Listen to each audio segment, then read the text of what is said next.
بسم الله الرحمن الرحيم القارعة ما القارعة وما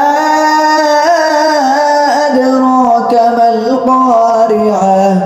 يوم يكون الناس كالفراش المبثوث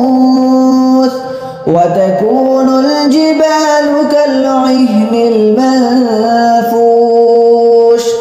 فأما من ثقلت موازينه فهو في عيشة راضية وأما من خفت موازينه